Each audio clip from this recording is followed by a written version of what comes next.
Buenos días amigos, estamos en su programa El Cuidado de la Vida. Les saluda su amiga Alejandra Ramos y hoy continuamos con la segunda parte del programa anterior, Tabasco, el reflejo de la obesidad. Pero primero vamos a una cápsula y regresamos al estudio.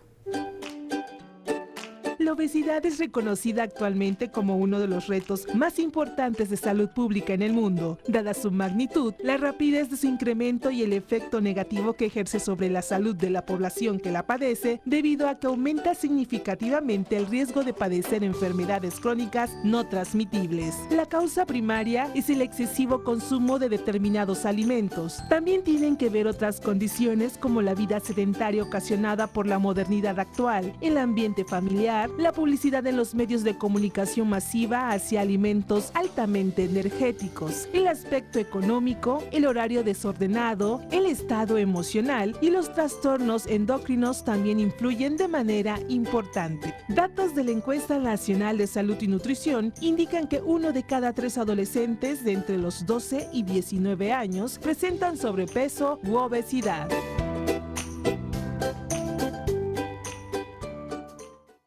Y me acompañan en el estudio, como sabemos, la licenciada en nutrición Jocelyn Milla Aguilar, la doctora Paulina Barrera Moreno y el doctor Luis García. Y buenos días a los tres. Buenos Bienvenidos. días. Y quisiera que le dieran un recordatorio a nuestros amigos televidentes que tal vez se perdieron el programa anterior y ahorita nos sintonizan por primera vez. ¿Qué tal? Háblenme de la obesidad, qué es la obesidad, un poquito de estadísticas también que hay a nivel estatal y también nacional. Bueno, vamos a empezar con la que... Recordar, estamos en primer lugar, desde los últimos 2 años, primer lugar de obesidad infantil, Tabasco, en comparación a todo el resto de los estados de México, y México es primer lugar en el mundo. Entonces eso es gravísimo. Claro. Bueno, primero que nada, la obesidad es la acumulación de grasa corporal que tenemos ya sea en la zona, principalmente sea en la zona abdominal, pero también puede ser en otras zonas de nuestro cuerpo. Y pues como decía el doctor, estamos en los primeros lugares de obesidad, tanto infantil como adultos, y es un problema alarmante que va a ir aumentando, y sobre todo en nuestra población universitaria, que es una población ya con este problema. Y pues bueno, se dice que en el 2050 la obesidad va a estar de un 88% en hombres y un 90% en mujeres, ¿no? Entonces, cada vez va a ir aumentando muchísimo más, y la Encuesta Nacional de Salud y Nutrición nos dice que la obesidad ha ido aumentando de un 20 a un 30% en niños, de un 40 a un 50% en adolescentes y ya de un 60% en adultos. Ok, hablabas de una distribución de grasa, cuéntanos. Sí, precisamente eso quería mencionar, que esto de las estadísticas es algo relativo. ¿Por qué? Porque se ha hecho a través bueno, principalmente de una medición que ya habíamos hablado en el programa anterior, que se llama índice de masa corporal, y esto se utiliza precisamente en estudios poblacionales, epidemiológicos. Quiere decir que puede que esas cifras no sean incluso las reales, sino que tengamos más obesidad de la que se reporta, porque ya habíamos quedado que eso es lo que concluimos el programa anterior, que podemos, si nosotros nos basamos únicamente en el peso, podríamos tener errores, que ya habíamos dicho que era el peso y la talla se utilizan para esa escala. Sin embargo, hay muchas cosas que pueden modificarnos el peso. Ya habíamos dicho que puede ser por masa muscular, por deshidratación, hay muchos factores que lo pueden alterar. Entonces, cuando nosotros la aplicamos para medir poblaciones, eso puede fallar. Entonces, en lo que me preguntaste de la distribución, eso es lo que mostramos, que la distribución de grasa corporal ese es el problema. Es decir, puede que nosotros tengamos más grasa en los órganos, por ejemplo en el hígado, alrededor de los órganos, alteradas las grasas de la sangre, claro. Y todo eso es una distribución anormal de grasa, y que por eso es que las cifras son aún mayores. Claro, y bueno, recordarle que en el programa anterior platicábamos de que una persona que esté delgada, pero tiene una abundante distribución de grasa en sus órganos, Sí. ya se puede clasificar o bueno, se puede decir que Sí. es una persona obesa. Sí, de hecho lo mencionaron ahí en la cápsula de cómo aumenta el riesgo de cáncer. Y creo que tenemos todavía las imágenes en las diapositivas, las primeras. En una página, ahí dejamos que todo el mundo pueda entrar, es el Instituto Nacional de Cáncer de los Estados Unidos. Búsquenlo, pongan obesidad y cáncer, y ahí van a aparecer va a aparecer la definición. Lo que acaba de mencionar es distribución. El problema de la obesidad es distribución de grasa, no es un problema de peso. Por eso no se esperen hasta que tengan un problema de peso para saber si tienen obesidad o no.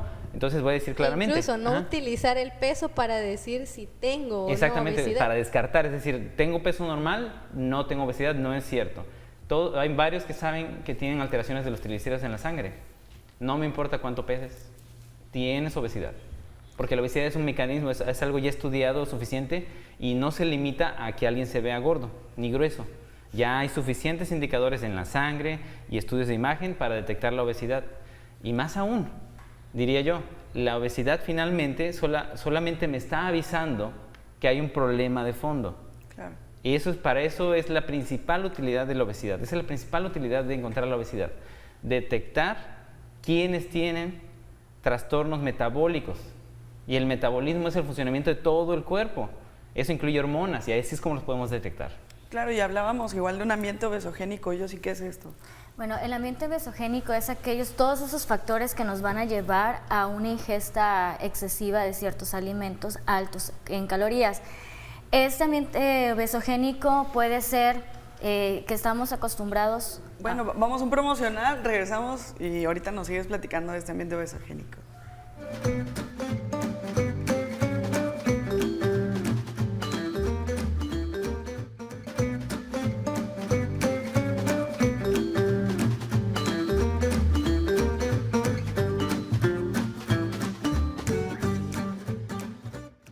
Gracias por continuar en sintonía, queridos amigos. Y bueno, estamos aquí en el cuidado de la vida y yo sí, te quedaste explicando qué es un ambiente obesogénico. Bueno, el ambiente obesogénico, como ya había mencionado, son aquellos factores que nos van a llevar a consumir una ingesta elevada de ciertos alimentos altos en calorías.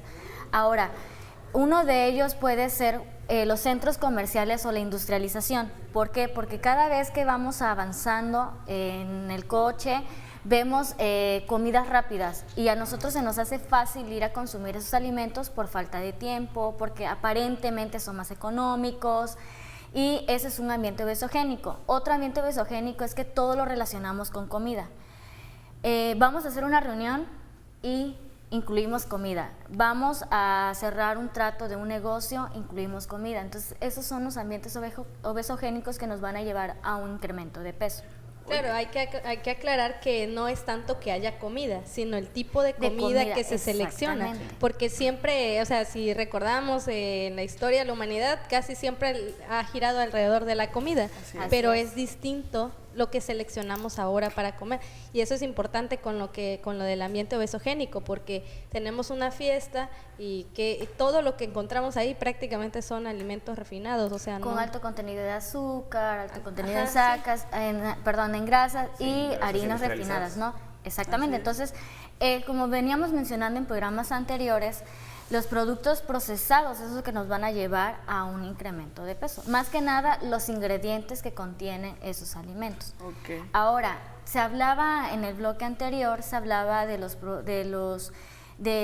índice de masa corporal. Entonces, existen, ahorita nosotros estamos manejando 4 criterios de diagnóstico. Uno de ellos es el índice de masa corporal, pero más que nada se utiliza como criterio para clasificar, ¿sí? No es como un criterio de diagnóstico, porque como mencionaba Paulina, hay personas que pueden estar delgadas, pero tienen una distribución de grasa anormal y ya tenemos una obesidad central.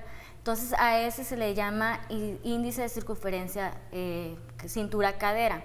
Entonces, otro índice también que vamos a valorar es el triglicérido y colesterol HDL. ¿Sí? Si nos dice que es mayor a 3, ya hay un problema también de obesidad. Y el último sería índice cintura-estatura.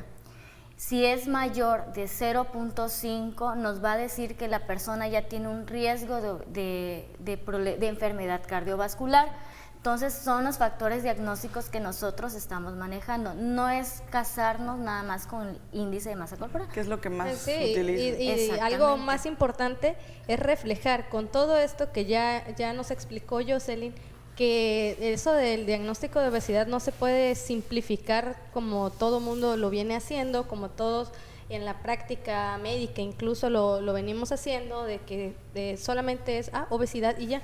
No, es algo que tiene un trasfondo y aparte también comentamos que para llegar a ese diagnóstico se va haciendo una secuencia, un interrogatorio, o sea, no es algo tan simple, nada más Así como... No. Claro. O sea, no te tropieces con el diagnóstico. Tú empiezas a preguntarle y cuando es más, te dicen, yo como normal. Ese Uy, ya. Pues ya estamos en un ambiente obesogénico, estamos en el primer lugar de obesidad infantil. Si comes normal, pues tienes obesidad. Sí. Porque es normal tener obesidad. ¿Sí? ¿Me explico? Entonces, no va a ser sorpresa que si te miden la estatura y el peso, salga alterado. Si no sale alterado, no debe ser sorpresa que te miden la cintura y tenga alterado. Si sale normal, no debe ser sorpresa que te encuentren hígado graso. Y si no, triglicéridos. Y si no, colesterol de alta densidad. No colesterol total, colesterol de alta densidad, menor de 45, no sería sorpresa. Y si todo eso lo tienes normal, que no nos sorprenda que en unos meses o años tengas alterados esos trastornos. Porque para allá vas, o sea, simplemente con saber cómo estás comiendo. Claro. Entonces, si vamos a prevenir, porque ese es el interés del Plato HAD y de los sistemas de salud, prevenir. Si quieres prevenir, lo tienes que detectar antes, quiénes están en riesgo. Entonces, detectar al niño obeso no lo estás previniendo. Claro. De hecho, una de las herramientas más valiosas es preguntar qué es lo que come, el hábito de alimentación que tiene, porque a partir de eso ya nos damos una idea qué es lo que está consumiendo y ahí desde ese momento ya estamos detectando el riesgo. Sería una buena estrategia de prevención. No, Claro. y sobre todo que, como bien decíamos, los médicos o incluso nutriólogos nada más nos enfocamos en un solo diagnóstico, pero lo que yo mencionaba, hay personas que pueden ser atletas y pueden tener mucha masa muscular y me puede dar un sobrepeso, pero la realidad es que tiene mucha masa muscular, que es lo que lo hace ver así. Entonces sí es importante empezar a usar estos tipos de criterios como ya una alternativa para la prevención y dar un buen tratamiento Así nutricional. es. Y por ahí, bueno, traemos unas imágenes que bueno, Doc, me gustaría que les explicara para que la población tenga o vea qué es lo que ocasiona o el Sí. tener la obesidad. Bueno, vamos. ¿Cómo llegamos? ¿Cómo llegamos a la Más obesidad? bien. Pero es importante lo que mencionó del ambiente obesogénico. Ya se planteó de que hay varios factores, ¿no? Sí. Hay varios factores. Y una de las definiciones de ambiente obesogénico es la respuesta de personas normales ante una oferta alta de alimentos altamente energéticos. Y muchos usan este término de altamente energéticos para decir, bueno, es que la papa tiene mucha energía. Pues sí, pero tiene nutrientes.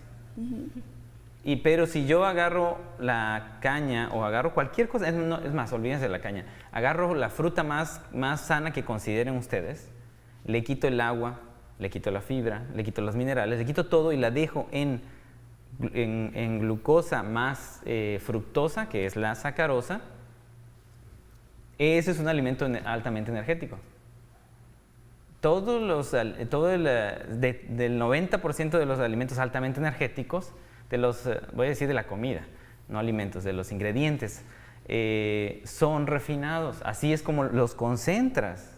Concentras la energía. Eso es lo que haces cuando ofreces azúcar de fruta. El que venga del azúcar no lo hace más sano. Le quitaste todo, ya no es fruta. Claro. Ya es energía pura. Igual con las grasas. Entonces, por eso nosotros en el Plato HAD la estrategia es, aunque haya alimentos naturalmente altamente energéticos, no están concentrados, no les fue retirada la fibra, no les fue retirada el agua. Están puros. podríamos decir, en ese aspecto. Bueno, al contrario. contrario. Sí, Exactamente, hablábamos pues que es quitar todo confuso. eso está- Es bueno hablar de eso porque, pues si agarras la papa y la sacas y la papa está pura. Sí. Pero se usa ese esquema para, por ejemplo, en el azúcar, es azúcar pura. Y puedes sacar azúcar de la papa, por cierto. Bueno, vamos a un promocional y regresamos con este tema.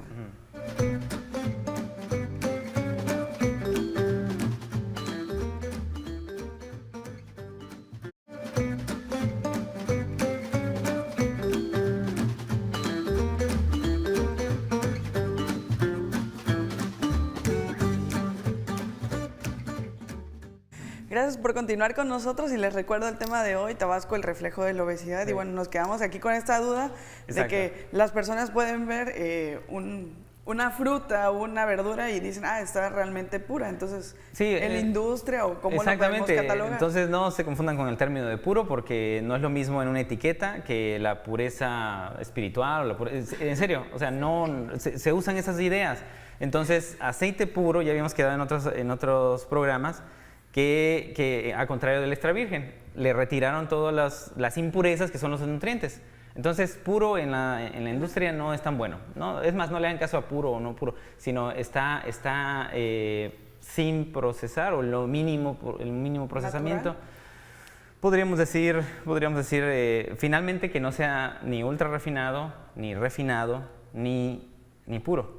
Y eso lo hemos abordado en los anteriores. Entonces estábamos tratando de decir que nos ofrecen la comida, la tenemos ahí, tenemos lo del estrés, tenemos todo lo demás. Hay varias causas, pero hay que ver, les comentaba que el problema de la obesidad, la utilidad es detectarla porque esa condición indica que tienes un problema metabólico y si podemos pasar la primera imagen, tienes un problema metabólico que a la vez al mismo tiempo en que empezó este problema metabólico, que te provocó, que te llevó a ese sobrepeso, te está provocando otros problemas. Ese es el mayor interés de la obesidad.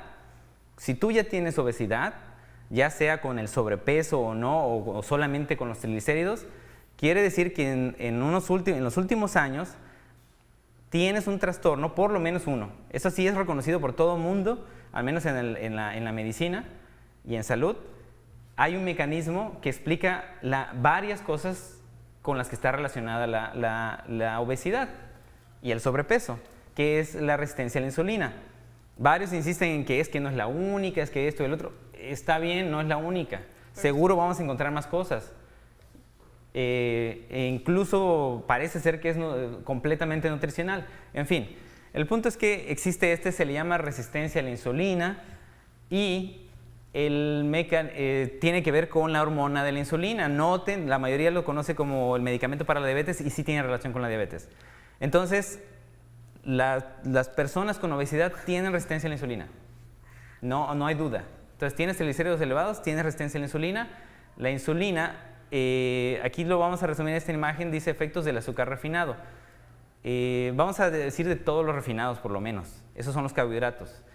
Azúcar, al consumir alimentos refinados, que están desprovistos de nutrientes y son altamente energéticos, provoca una alteración en el páncreas que hace que esa insulina requiera de compensación y empiece a elevarse en la sangre.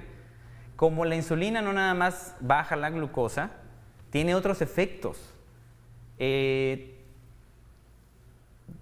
Uno de esos es un estimulante de crecimiento de las células. Eso explica, en la misma página que les dijimos, ahí lo pueden buscar, eso explica uno de los motivos por los que la obesidad y la resistencia a la insulina provoca aumento de riesgo de cáncer, porque eso estimula a las células a crecer. Mientras hace eso, no después, mientras hace eso, el azúcar alto te da satisfacción al comer. Ahí dice, mucha insulina para retirar exceso de azúcar de la sangre. Eso promueve, lo que les decía, la formación de grasa, te da más hambre porque el azúcar bajo, y eso lo conocen los que tienen diabetes, los que tienen diabetes saben que cuando nos pasamos de insulina, la glucosa baja y te da un hambre intensa. Más o menos el patrón es cada 2 horas. Y eso te va a llevar a comer otra vez. Y empieza el ciclo. Otra vez sube la glucosa, el páncreas tiene que lanzar insulina y así se la pasa durante años.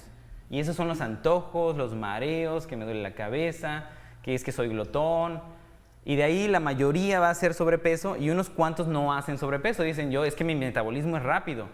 Está bien, no haces sobrepeso, pero adivina qué, estás estimulando tus células y tienes riesgo de cáncer y estás dañando tus vasos. Tienes riesgo de evento vascular cerebral o de infarto y de varias otras cosas. Claro. Sí, de hecho, prácticamente es un ciclo todo el día. O sea, ahí lo vimos en la imagen. O sea, consumes las cosas refinadas, sobre todo estábamos hablando que en su mayoría son los carbohidratos. Entonces, ¿qué pasa? Sube el azúcar, sube la insulina. Y así estamos todo el día. Sube y baja, sube y baja. Sí, por si no quedó claro, sin tener diabetes, ¿eh? Sin tener diabetes. Esto años, es... años. Ahí no pusimos a que es alguien que tiene diabetes, ni nadie que ya tiene hipertensión. Estamos hablando que esa es la reacción de nuestro cuerpo al consumir estos alimentos. Siempre estamos con oscilaciones, con picos de glucosa o de azúcar alta, con picos de insulina. Esta insulina nos baja el azúcar y viene el cansancio y viene el hambre y me duele la cabeza, ¿por qué será que estoy ansioso, estoy irritable? Bueno, es eso, el cuerpo detecta ese bajón de glucosa, de azúcar, lo detecta y como es un peligro, nos va a avisar para que vayamos a consumir nuevamente alimentos. ¿Y qué hacemos? Normalmente, ¿qué es lo que seleccionamos? Las cosas igual refinadas. El ambiente besogénico. Otro alimento que, bueno, otra comida que vemos Vas manejando y ves de hecho, normalmente aparece este ciclo que acaban de ver, es el que normalmente hace que tengamos una imagen en la cabeza de lo que queremos comer. No estamos buscando alimento para nutrirnos, estamos buscando algo inmediato por esa respuesta que el cuerpo siente del peligro, el bajón del azúcar. Necesito comer. Y regularmente son cosas muy dulces, sí. Jugos, refrescos o galletas. Sí, y otra vez, ¿qué pasa? Vuelve a subir la insulina, el azúcar y la insulina, y ya, nos sentimos bien. Por eso pusimos la imagen del niño feliz ahí o del joven feliz, porque precisamente eso es la respuesta que genera. Aparte de que ya se empieza a subir de nuevo el azúcar, genera la sensación de placer. Claro. Y por eso la gente siente placer cuando está comiendo y comiendo, porque es un ciclo repetitivo. O sea, hay muchos mecanismos. Ese es uno. Otro es el que se ha visto de que la liberación de sustancias placenteras en el cerebro. Liberación de sustancias placenteras. Entonces son muchos factores, pero ahí hay un ciclo. Entonces, si nos preguntamos cómo llegamos ahí, precisamente es por el tipo de alimentos que estamos seleccionando. Claro. Nunca rompemos ese ciclo. Y es un proceso de años, incluso décadas. Primero tienes los que van a desarrollar diabetes, que parece ser nuestra respuesta normal, por eso tenemos tanta índice de diabetes, e hipertensión también. También tiene que ver con la insulina, ¿eh? La hipertensión se puede buscar, ¿eh? Hay artículos. Doc, bueno, vamos a un promocional y regresamos con el programa.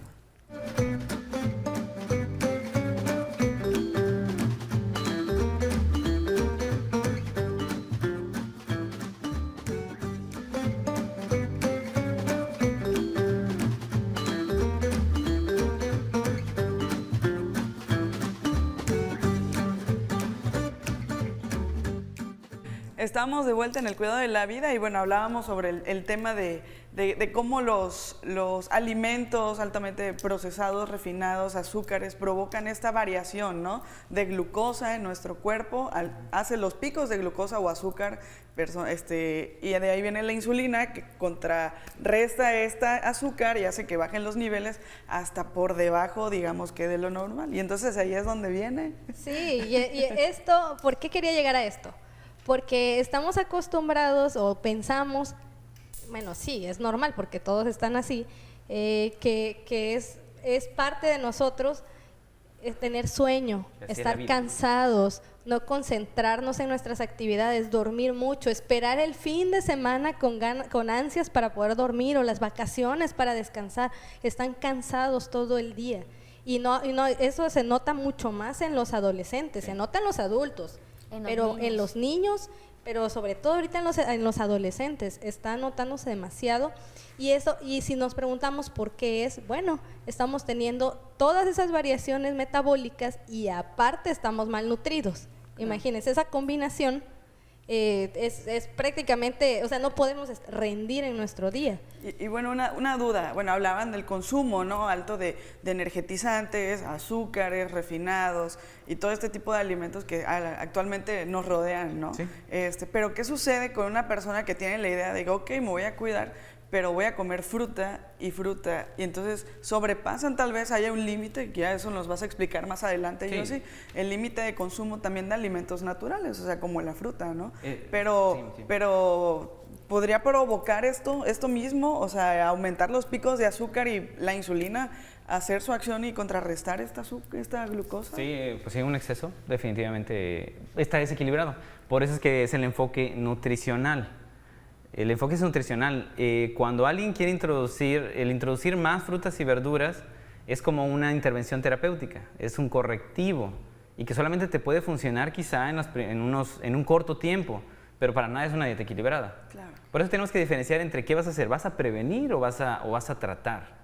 Porque hay quienes ya están con la obesidad, hay que intervenir, y hay quienes todavía se les puede evitar, y entonces es una dieta equilibrada y saludable. La verdad es que eso era muy importante, hay muy pocas indicaciones para bajar de peso. Muy pocas, ¿eh? Y eso solamente, yo diría, o solamente un médico lo puede decidir. Es que usted necesita bajar de peso, tiene que ser muy específico. Nadie debe someterse a una dieta para bajar de peso.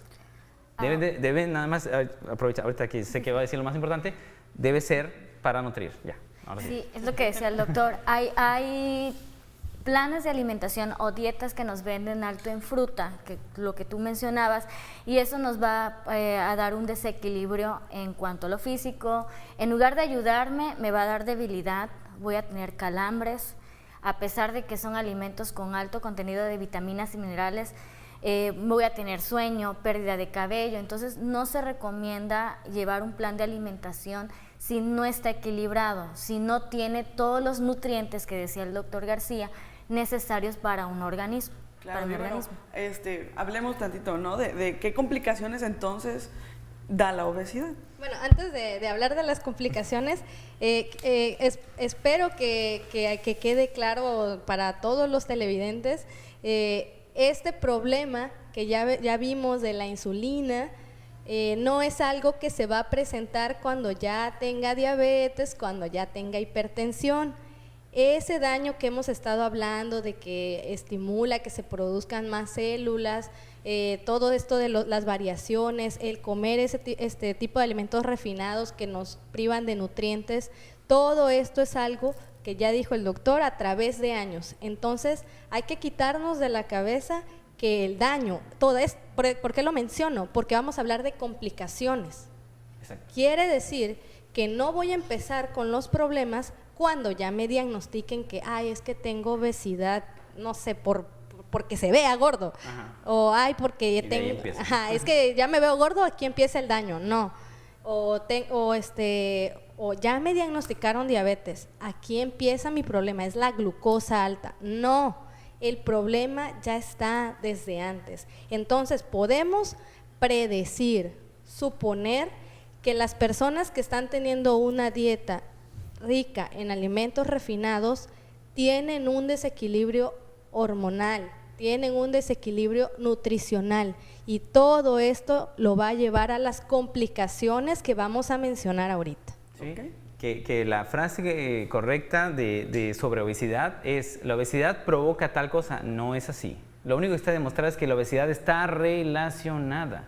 Cuando vean varios promocionales, afortunadamente hay varios que sí lo dicen. La obesidad está relacionada, no causa. Y ahí es donde es importante detectar esa diferencia.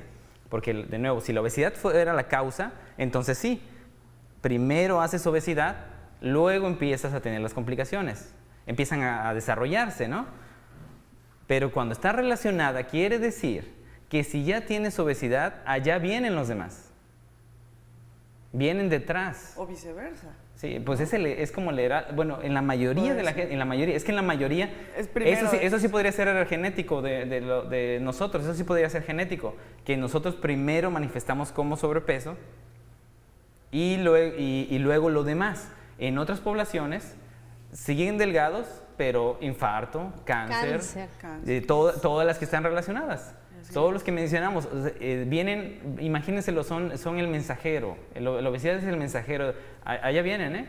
O sea, te está avisando, oye, Sí, ya. salimos al mismo tiempo, nada más que yo voy más rápido. Claro. Yo voy adelantado. Pero los demás salieron al mismo tiempo que empezó la obesidad. Sí, entonces, todas las personas que nos están viendo, todos los que se reconozcan que están teniendo una dieta desequilibrada con lo que ya hemos venido mencionando, recuerden que ya están teniendo alteraciones. Así es. Y bueno, entonces, ¿cuáles son las complicaciones relacionadas con la obesidad? Enfermedad cardiovascular, que la mayoría lo vemos como el infarto, pero ese infarto también es la culminación de la enfermedad de los vasos del corazón. Complicación de la complicación. Fíjense cómo estamos tan retrasados en prevención.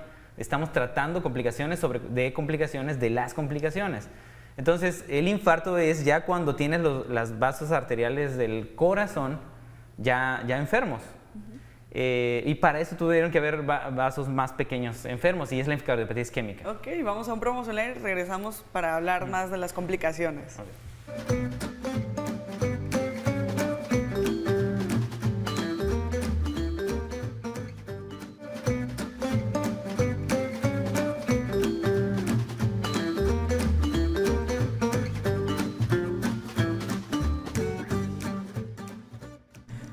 Regresamos al programa, el cuidado de la vida, y bueno, estábamos hablando de las complicaciones. Doctor Luis, continúe platicando sobre entonces, de nuevo, los servicios médicos de la universidad y la misma universidad nos encargó un plan de prevención de todos estos trastornos. Entonces, es importante reconocer que ya dijimos, la obesidad es una complicación, y de ahí vienen las demás complicaciones, pero las vienen acompañando.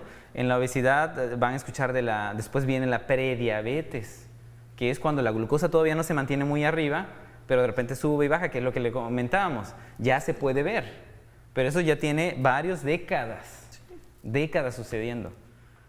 Y lo más alarmante es que ya tenemos adolescentes con esos problemas.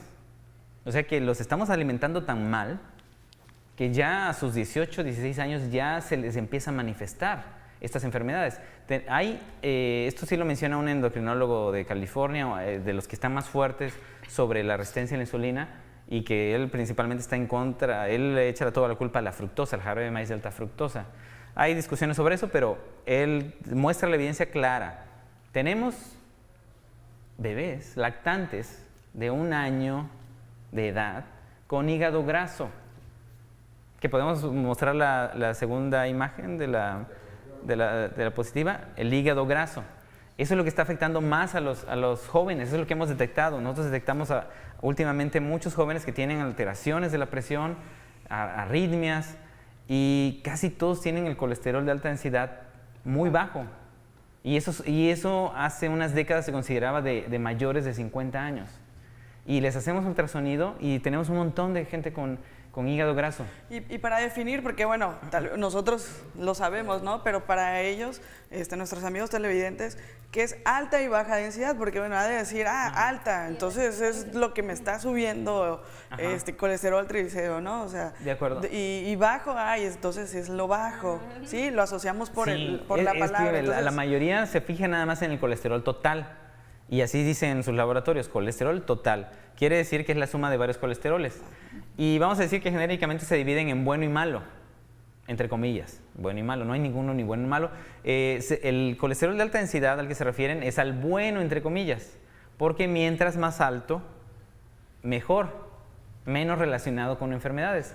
Mientras más bajo, más riesgo de enfermedades, principalmente la cardiometabólica. Inicialmente se detectó para enfermedades cardíacas, pero ya es un criterio, ya es un dato de resistencia a la insulina, es decir, la alteración de la insulina que habíamos mencionado. Claro. ¿sí? Y entonces ese está plenamente relacionado con el hígado, porque el hígado es el que reparte todo el colesterol que viene de lo que comemos.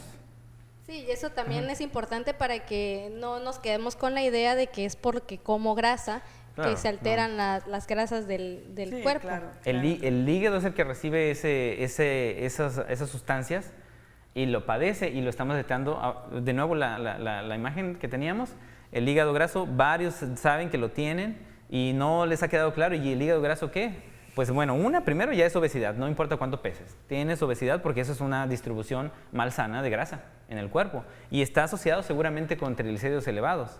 El riesgo, ahorita la alerta está en que este hígado graso varias veces desarrolla a inflamación y en cuestión de años a cirrosis, y la misma cirrosis a cáncer. Y algunos podrían... algo que se tiene que reconocer es que esta epidemia la humanidad nunca la había tenido. Así que no sabemos bien qué va a pasar. Pero debería ser alarmante, como les mencionaba, encontrar hígado graso en lactantes. Y una de las cosas que ironiza este investigador, se llama Lustig, es ¿qué hacemos con estos niños? ¿Los ponemos a hacer ejercicio? ¿Les falta ejercicio a esos niños? ¿Qué ejercicio le puede faltar a un niño, a un lactante? Tiene que ser la alimentación. Claro. Tiene que ser lo que le estás dando. Porque tampoco es genético, tampoco es adquirido, tampoco es una bacteria ni un virus. Es epidémico y está sucediendo.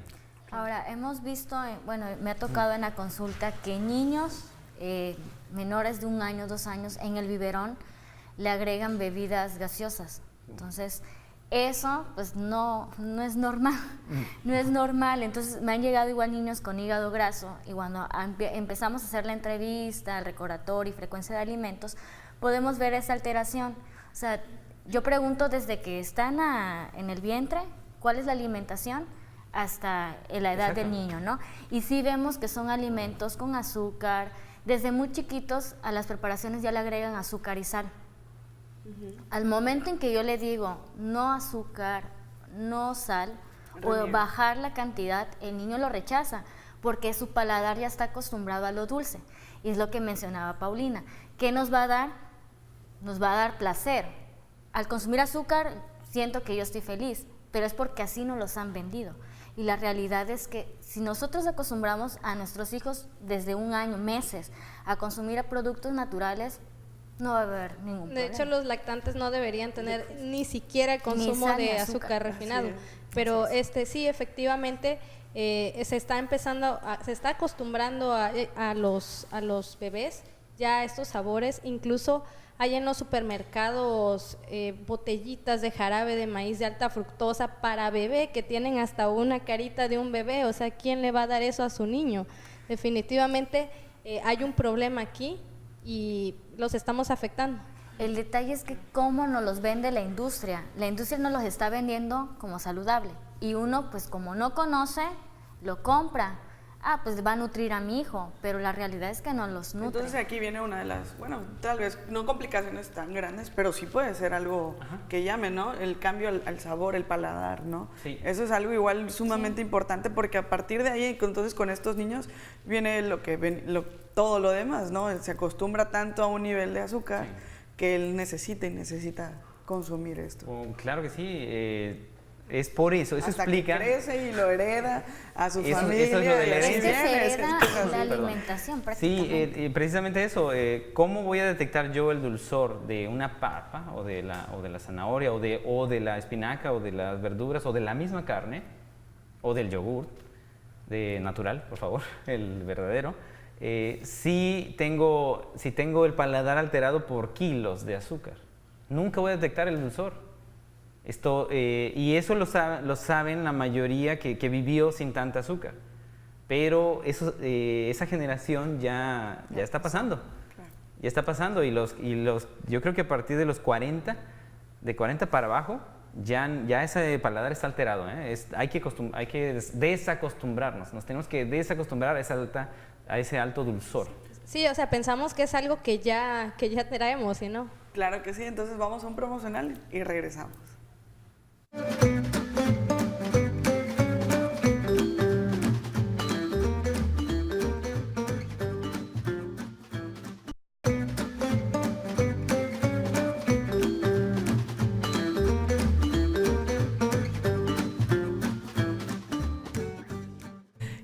Continuamos en su programa El Cuidado de la Vida, ya el último bloque, se va muy rápido el programa, la verdad.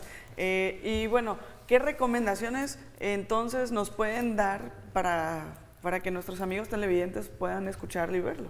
Bueno, recomendaciones son varias, pero la principal y la que debemos de estar manejando es en cuanto a la alimentación.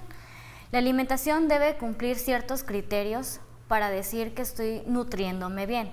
¿Cuáles son? Uno de ellos es que tiene que ser variada. ¿A qué me refiero? Que la alimentación no sea solamente frutas, no solamente verduras, sino tenga la variedad de todos los grupos de alimentos. ¿Cuáles son los grupos de alimentos? Frutas y verduras, cereales completos, maíz, trigo, entre otros. También las leguminosas, frijol, lentejas, habas, garbanzos, las grasas oleaginosas, que son las semillas, nuez, almendras, avellanas, cacahuates, pistaches, aguacate, aceite de olivas, entre otros.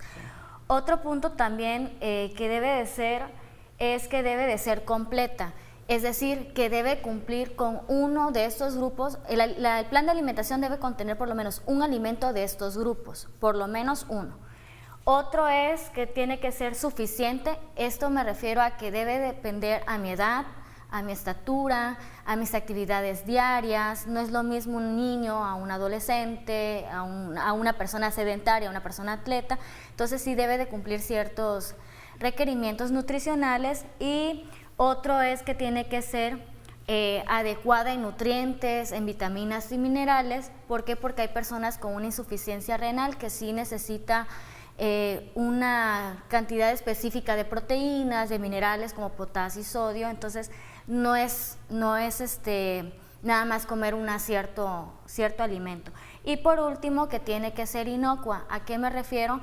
Que el producto al ser consumido o al adquirir el alimento tenga la limpieza o la manipulación, desinfectación adecuada de ese alimento, y que también sean productos de calidad, ¿sí? Que esos alimentos no sean contaminados con sustancias químicas que actualmente hoy en día existen, y pues es así como se complementa un plan de alimentación. Ahora, lo que nosotros veníamos manejando en servicios médicos es que el plan de alimentación existe, que es el Plato HAT. ¿A qué nos referimos? Evitar alimentos refinados como pan, galletas, y utilizar los alimentos o productos 100% naturales o regionales. ¿Para qué? Para que los costos sean muchísimo menor y sobre todo pueda yo adquirirlo de manera muchísimo más fácil, porque una persona rural a veces se le complica ciertos alimentos, sobre todo los cereales como el arroz integral, ciertas semillas, no lo pueden adquirir a una persona urbana. Entonces sí es importante, pues uno como nutrióloga o nutriólogo, ver que la persona qué alimentos tiene y sobre eso facilitarle un plan de alimentación. Ok. Sí, definitivamente subrayar esto. Recordando también el Plato HAT se basa en la gastronomía, porque esa es ya lo hemos revisado en artículos, es tecnología, es ciencia. Y es nuestra cultura al final de cuentas. De hecho, abordando los puntos que ya mencionó Jocelyn, la mayoría de las preparaciones que nosotros tenemos en nuestra cultura gastronómica están equilibradas. ¿Por qué? Porque cumplen eso de que sea una dieta variada, sobre todo, y ya nada más tendríamos que tener precaución con los ingredientes que estamos utilizando, que cumplan los demás puntos, y sobre todo, si respetamos nuestra cultura gastronómica, nos vamos a librar, siempre y cuando nosotros tengamos la disposición, en la medida de lo posible, de esos alimentos refinados de los que hemos estado hablando. Y el punto, ¿no?, de recomendación es cambiar, sinceramente, y prevenir. Sí, no va a haber medicamento que lo solucione. Así es. A veces somos igual renuentes a cuando ya tenemos, no, pues ya fui detectada con prediabetes, o sea, no tengo diabetes, pero ya fui detectada, y ya le estamos diciendo, mira, tienes que cuidarte, y a veces somos tan renuentes en cambiar el plan de alimentación. Y aquí yo sí les invito al público que nos está viendo y que sí empecemos a hacer conciencia, a mejorar nuestra alimentación para poder tener o garantizar un estilo de vida pues de mejor calidad, ¿no? Porque actualmente niños ya presentan este problema, y ¿qué les espera? cuando tengan 20, 30 años. De hecho, es muy importante que ya se empiece a hacer esto. ¿Por qué? Porque definitivamente con el paso del tiempo, si seguimos así, va a ser mucho más difícil que las nuevas generaciones disfruten o les gusten los alimentos que ya se están perdiendo. Ya estamos perdiendo nuestra cultura. Entonces, que como no es lo mismo una persona que ya tiene 60 años, 70 años, que sí conoció esos alimentos y nosotros les explicamos, lo relacionan fácilmente. Bueno, la mayoría puede relacionarlo. Yo comía así, yo comía esto. Pero ¿cómo le vamos a hacer con las personas, los niños que tienen ahorita 3, 4 años, que hay muchos que definitivamente no tienen ya el contacto con la cultura, y que cuando tengan 15, 16, 20 años, que ahora sí se vean la complicación de la complicación, y nosotros les planteamos cuál es el problema, ¿cómo les vamos a decir? No, es que fíjate que antes, o ¿qué referencia tienen? Ya prácticamente no. No, nula. O sea, hasta les vamos a preguntar, ¿conoces el maíz? Sí, las hojuelas de maíz. No, y ya se está viendo incluso con el pozol agrio. Exacto. Algunos de los adultos definitivamente no, yo eso no. Pero los niños o un adolescente que le digamos, oye, ¿por qué no consumes el pozol agrio? No, es que no está dulce, no me gusta. Sí. Y así como pasa con ese alimento, pasa con la mayoría. Es que esos alimentos no tienen sabor. Sí, y es lo que Tan pasa simples. con esos productos. Por ejemplo, el pozol nos los venden con horchata o nos los venden con azúcar. Entonces la gente lo compra porque lo que dice, no, está dulce, me va a dar felicidad o lo que quieras, Exacto. pero realmente no te está nutriendo. Ok, entonces, bueno, para concluir, una invitación breve a los televidentes que quieran hacer sobre este tema. De nuevo, de la obesidad, el problema es que nos avisa que ya vienen otros problemas, ya los tenemos, varias cosas que pensamos que no tienen nada que ver, como el dolor de rodillas, esa pesadez. No es por el peso corporal, es por la falta de nutrientes y es por el daño que ya está provocando la insulina. Sí. Mi recomendación, bueno, más bien lo que yo quiero decirles es, no son así, es algo que ha sido adquirido, algo que ha sido provocado, y es posible pues cambiar el estilo de vida, nada más hay que empezar a trabajar. Ok, yo sí. Y pues bueno, yo les invito a que empecemos a ver qué estamos consumiendo, cuáles son los ingredientes que estoy agregándole a mis alimentos, y sobre todo empezar a cambiar hábitos de alimentación. Perfecto, y bueno, pues gracias por el programa de hoy. Amigos, gracias por vernos y continúen sintonizándonos aquí en El Cuidado de la Vida la próxima semana, que va a ser un programa repetido porque bueno, vamos a estar en periodo vacacional aquí en la universidad, pero bueno, seguimos transmitiendo estos programas que son de beneficio para ustedes. Que tengan un buen día y nos vemos el próximo miércoles.